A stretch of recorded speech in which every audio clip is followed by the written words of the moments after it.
नमस्कार, आप देख रहे हैं ऑन द स्पॉट 24। मैं हूं अभी रांची राजभवन के समक्ष और हम एक धरना स्थल में बैठे हैं।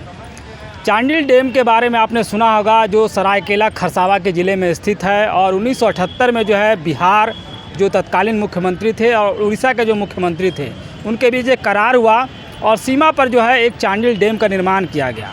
और निर्माण के बाद जो है वो कार्य प्रारंभ 1978 में किया गया। इसके बाद जो है वहाँ के 116 गांव के लोग जो प्रभावित हो गए और 86 कह सकते हैं कि मौजा जो है पूरी तरीके से जो है उस चपेट में आए। लेकिन उसके बाद जो है सरकार की ओर से मुआवजा नहीं दिया गया और अब तक यह मामला जो है कह सकते हैं कि लंबित है और उनके जो परिजन हैं वो लगातार जो है 40 वर्षों से कह सकते हैं कि मांग कर रहे हैं कि उन्हें जो है जो भी उनकी ज़मीनें गई है उनका मुआवजा मिले। लेकिन 40 वर्षों के बाद अब तक उनके पीड़ित परिवारों को मुआवजा नहीं मिल पाया है। यह सबसे बड़ी विडंबना है कि सरकार जहां एक और करती है कि मैं विकास कर रहा हूं, किनकी विकास करती है जब 86 गांव के जो लोग उजड़ गए उनका जो विनाश हुआ और उसके बावजूद उनको मुआवजा तक नहीं मिल पाया और आज वो दर दर की भटक रहे हैं। और कुछ दिनों पहले जो है वह पैदल 130 किलोमीटर की यात्रा कर राजभवन पहुँचे हैं और अपनी मांगों को लेकर के प्रदर्शन कर रहे हैं। हम प्रदर्शनकारी से सीधे जुड़ते हैं और उनसे जानते हैं कि चांडिल डैम का जो मामला है और उनको किस प्रकार से मुआवजा नहीं दिया गया है, क्या कुछ कहना है, हम सीधे जानते हैं। तो बताइए सर, नाम बताइए। जी, मेरा नाम है राकेश रंजन। मैं चांडिल डैम से पूर्ण विस्थापित हूँ।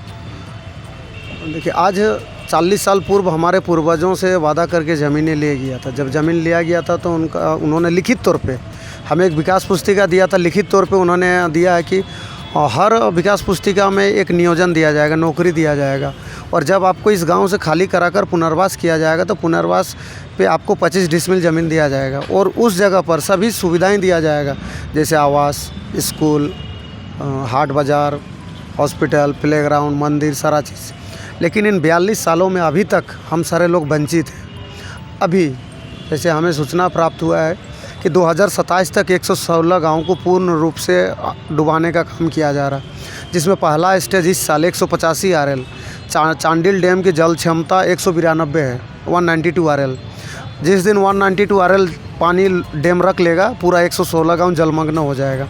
इस बार नोटिफिकेशन आया था कि 185 रखा जाएगा। 185 जैसे ही रखता विभाग जल तो फिर 50 गाँव जलमग्न हो जाता। उन 50 गाँवों में 9 गांव हमारा अभी जलमग्न है।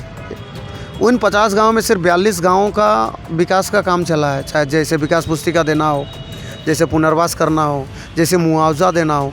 बाकी अन्य गांवों को, इन 42 गांवों को छोड़कर बाकी गांवों को छुआ भी नहीं गया। तो हमारी मांगें हैं, हमारे पूर्वजों ने जो ज़मीन दिया था विकास के लिए, देश के विकास के लिए, हम लोग विकास विरोधी नहीं हैं। लगता है कि जो विकास के लिए जो ज़मीन आप लोगों से ली गई उसका 10% भी आप लोग को लाभ मिला? 10% भी लाभ नहीं मिला है।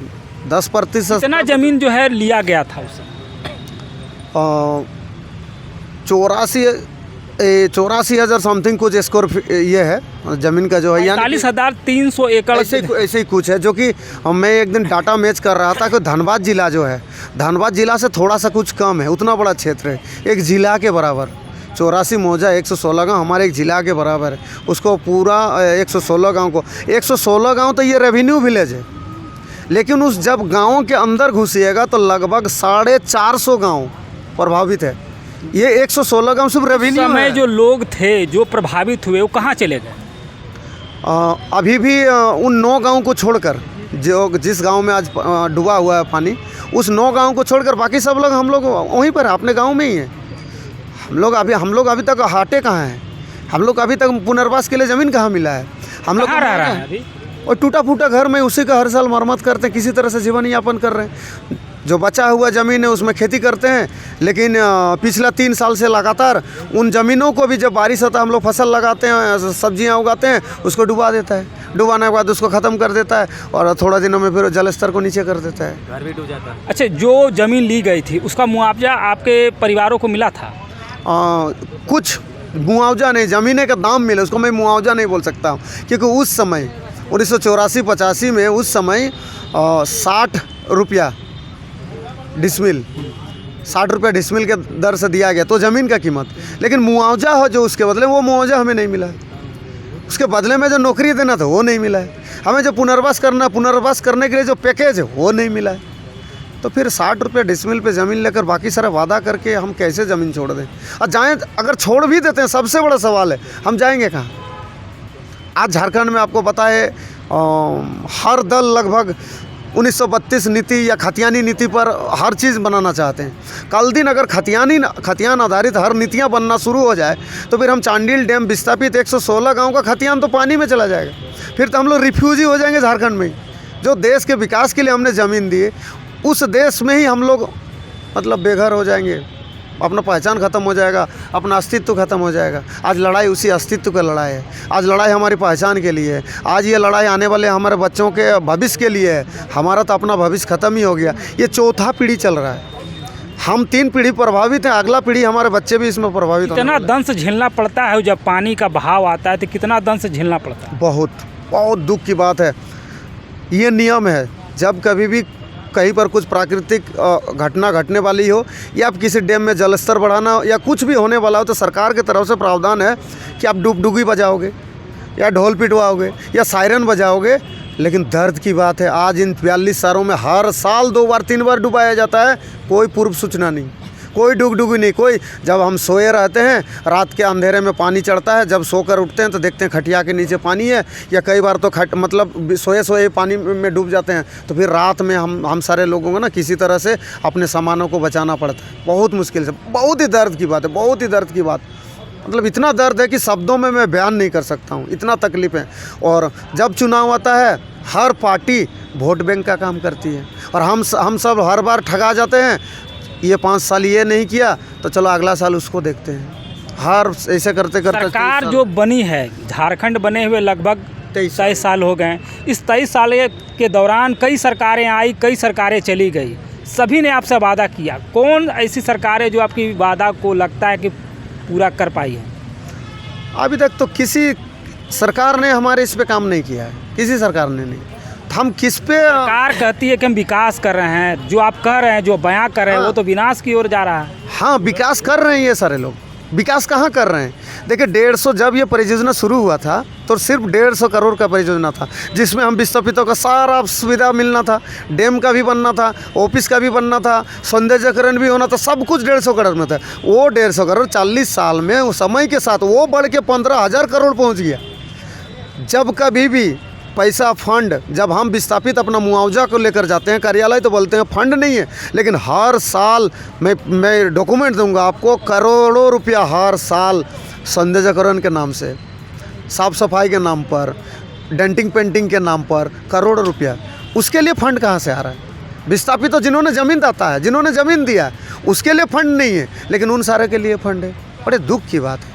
ये बहुत बड़ी विडंबना है जिस प्रकार से ये प्रदर्शनकारी कह रहे हैं कि सरकार वहाँ पर करोड़ों रुपया रंग रोहन में और सौंदर्यीकरण में खर्च करती है, लेकिन वहाँ के जो मूल निवासी है, जो उससे प्रभावित हैं, उनको लेकर के सरकार के पास कोई योजना नहीं है। सबसे बड़ी विडंबना है कि सरकार कहती है कि हम जनता के लिए कर रहे हैं, क्या वाकई जब जनता के लिए कर रहे हैं तो जनता आखिर यहाँ प्रदर्शन क्यों कर रही है? दूसरा व्यक्ति हैं, उनसे भी जानकारी लेते हैं, क्या कुछ कहना चाहते हैं। आइए सर। देखिए, ये सबसे पहले सर नाम बताइए।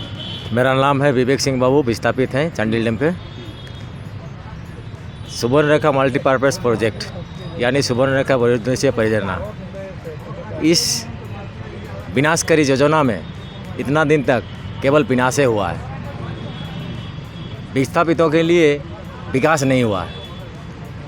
अब सरकार ने कहा था कि हर विकास पुस्तिका में, यानी जो कार्ड दिया गया है विस्थापित के हैसियत से जो कार्ड दिया गया है, उसमें आप लोगों का सारा चीज़ लिखा हुआ है, नौकरी से लेकर के विस्थापित का समुचित व्यवस्था से लेकर के आप पुनर्स्थापन का टोटल आपको लिखा हुआ है, जो कि एक भी नहीं किए हैं। क्या कारण मानते हैं इसके पीछे? क्या कारण है जो सरकार जो है कोई कार्य नहीं कर पा रही? इसका पीछे कारण वही है कि दलाली हावी है, भ्रष्टाचार, खाली सिस्टम फेल है। झारखंड अलग होने के बाद तो और सिस्टम फेल हो गया है। गिना चुना कुछ तो हमारा बिहार था, उस समय होता था, लेकिन झारखंड होने के बाद तो एकदम पूरा सिस्टम खत्म। लगता है कि पूर्ण रूप से एकदम शोषण के शिकार हो गए पूरा हैं। शोषण चल रहा है, पूरा शोषण, पूरा लूट हो रहा है, हर जगह लूट रहा है, हर विभाग में लूट हो रहा है। तो ज़्यादा दूसरे विभाग के तो हम लोग नहीं कहेंगे ज़्यादा, हमारे जो जल संसाधन विभाग है उस विभाग के बारे में हम लोग दावा करके कह सकते हैं कि नहीं, ये पूरा लूट खसोट चल रहा है। पुनर्वास में हम लोगों का विकास पुस्तिका के आधार पर जो अनुदान मिलता है, उस अनुदान में शेयर में अनुदान दिया जाता है। दलाल जब तक नहीं पकड़िएगा तब तक आपको आपको अनुदान नहीं दिया जाता है। डायरेक्ट आप जाइएगा आवेदन लेके, कोई सुनवाई नहीं, घुसने तक नहीं देते हैं। आप झारखंड के मूल निवासी, झारखंड के मुख्यमंत्री कह रहे हैं कि हम मूलवासियों के लिए काम कर रहे हैं। कुछ नहीं कर रहे हैं, कुछ नहीं कर रहे हैं, और हम लोग उम्मीद भी नहीं करते ये कर पाएंगे, नहीं कर पाया करेंगे। जब तक हम लोग चेंज नहीं करेंगे, जब तक हम लोग परिवर्तन नहीं लाएंगे, तब तक नहीं कर पाएंगे। तो दावा के साथ कर सकते हैं, क्योंकि इनका सिस्टम बहुत खराब है। ये प्रदर्शनकारी जो अपनी भावनाओं को व्यक्त कर रहे थे और साफ तौर पे वर्तमान सरकार पर भी आरोप लगा रहे हैं कि वर्तमान में प्रशासन फैल है। जल संसाधन विभाग में झारखंड के जो मूलवासी हैं उनको घुसने तक नहीं दिया जाता है और बिना दलाली का काम तक नहीं हो पाता है। एक और व्यक्ति है, उनसे बात करते हैं। सर, क्या नाम है बताइए?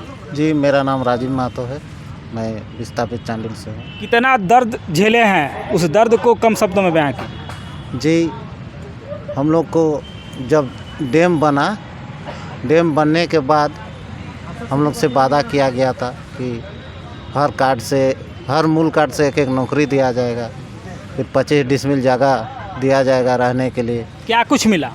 उसमें से 25 डिसमिल जगह में से भी आपका 2012 से एक नया नीति लेके आया, फिर उसमें 12.5 डिसमिल कर दिया, 12.5 घटा दिया। इस तरह से शोषण किया जा रहा है। फिर मिला कि नहीं? 12.5 डिसमिल नहीं मिला है, कुछ लोगों को मिला है, वही लोगों को मिला है जो लोग पैसा दे के कुछ व्यवस्था किया है, जिसके पास पैसा वैसा था। क्या कहना चाहते हैं सरकार से, बताइए? सरकार से यही कहना चाहते हैं कि हम लोग को इस तरह से शोषण करना बंद करे और मूलवासी का जो हम लोग का जो गरीबी का समस्या है, इस समस्या का हल करने से गरीबी दूर हो सकता है। चलिए, ये है प्रदर्शनकारी जो राजभवन में बैठे हैं और साफ तौर पे कह रहे हैं कि झारखंड की जो सरकार है जो लगातार विकास का दावा कर रही है और कह रही है कि हम मूलवासियों की जो है भावनाओं का कदर करते हैं, लेकिन मूलवासी बैठे हैं और 40 वर्षों से इनकी लगभग 4 पीढ़ी इस दर्द को झेल रही है। जहां कहा जाता है कि जल जीवन है, लेकिन जल जो है इनके लिए एक अभिशाप बन गया है और इस अभिशाप के कारण जो है कब ये लोग छूट पाएंगे, यह सबसे बड़ी बात है। आप देख रहे हैं ऑन द स्पॉट 24, मैं शुभेंदु पंडित, रांची राजभवन से सीधे।